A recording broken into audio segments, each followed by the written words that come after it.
Courtney Sexton, please come to the stage. Yes, that was it. You have to follow the grammar pun. Yeah. All right, so please. All right. Okay. So, you good? Okay, good. Who the heck are you? I ask myself that every day. It's kind of an existential question. Yeah, I mean, do you actually want an answer? Yes. I don't know that I have one for you. Well, you got to wing it now. A human. Okay, so but now that we're talking about humans, my hominin paleobiology professor would tell me that I am a hominine, and I could probably try to make that distinguishment. That's not a Were word those for all you. real words? They're all real Okay. words, and they're all different words. I'm a person floating around in DC most days, so. Mhm. Yeah. All right. What is your greatest athletic accomplishment? I won a hula hooping competition. No, Well, no. okay. That sounded like an offer. No. I did. There was one summer where I was like, this is going to be my workout. I'm just going to hula hoop. It didn't work out real well. Oh, but you won a competition, though. No, that was a joke. Oh, you didn't? Yeah, no. Oh. I'm not an athletic person at Do you- all. Okay. Right. All right. Can you recommend a book to our audience? I can. This one I actually can do. I finally, this summer, got around to reading Lincoln in the Bardo, George Saunders. Still on my shelf. It was delicious. Unread. So, recommend that. All right. Well, everyone, Courtney Sexton. Hi. Is this the part where I read things? Yes. Oh, okay. You can't? Okay. Is that better? Lincoln in the Bardo, George Saunders, and it's for DC folk. It has some regional relevance. So I have a couple of things. I'll start off with some fun stuff. These are old, but I was doing a thing for a while. Old shit, right? I was doing a thing for a while where I was making poems out of missed connection postings on Craigslist. And so some of them are fun. Gloria, Maria Megan, Catoctin Mountain Sweetheart, codename Nancy. Where are you, Gardenia girl? You used to reply to my post on Casual Encounters. I said hi to you last night. You said bye, and I think I love you. Double tree, double chance. Pregnant beauty at Target store, Enterprise foul-mouthed blonde. Met tonight on the road, that red dress. Handshakes aren't weird, are they? I so do not get you. Well, shit, forget I said this. This one, those are from the DMV. This one's from Philly. Cute fit twink at my gym. We usually see each other walking along the river trail at lunchtime.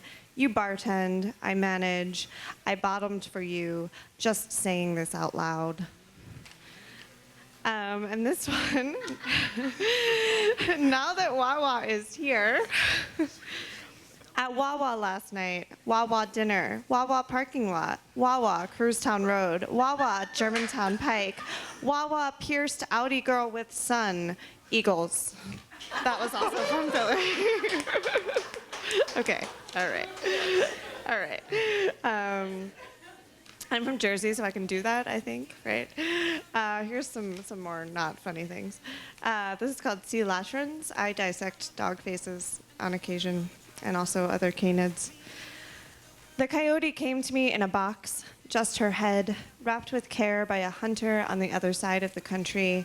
He found her wandering Lake County, Oregon before the winter, perhaps scouring the sage for bitter sage for rabbits, also maybe bitter. Between phases 2 and 3 of embryonic development is when cells in the branchial arch begin to be what they will become. An eye, a nose, the aorta tugging downward to start the insistent heart. As my scalpel finds a hold in the small space of her forehead between the two feather-soft ears, I wonder how they must have twitched when she heard the small click of his rifle, but by then it would have been too late. The bullet already splitting atoms of evening air destined for her lungs or her heart. The heart is a muscle with sister cells in the face. I slide the knife with operatic precision down the crest of her narrow snout, and the fascia pull away with tenderness, a slow unzipping of fur and flesh that seem to will me to see, or maybe that's how I want to imagine it to be. With lash-laden lids removed, in death, the coyote's eyes find it no threat to stare into mine. Oh, thanks. Give me a minute. Yeah? There's weird things that happen in your brain when you're cutting up dog faces. It's real. Yeah? May I? Okay, all right. Am I okay on time? Is this okay? This is short. It's short. Okay.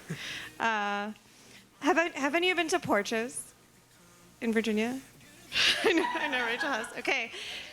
It's a beautiful writing retreat in mid-South Virginia, in the middle of nowhere, really. I recommend you go.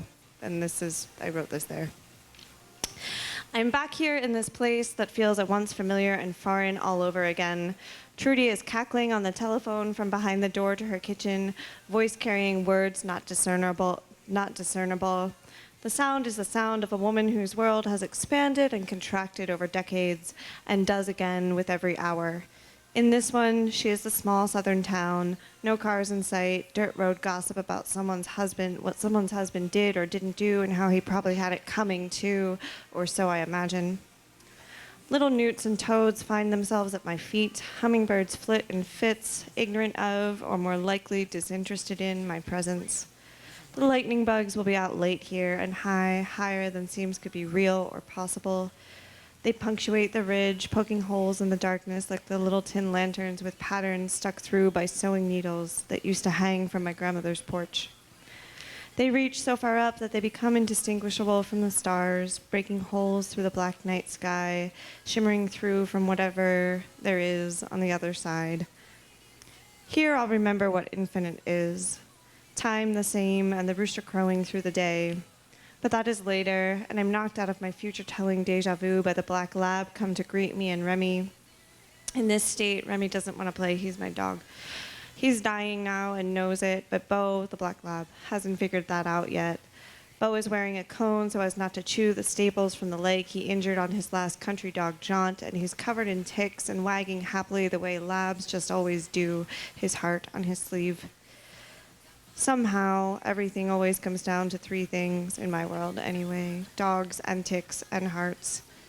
Remy's is enlarged, overworked like the last car of the freight chugging for the third time down the James, belabored with a tumor like that same heavy train with coal but still moving, rhythm off ever so slightly as it makes an uneven thud against the iron track.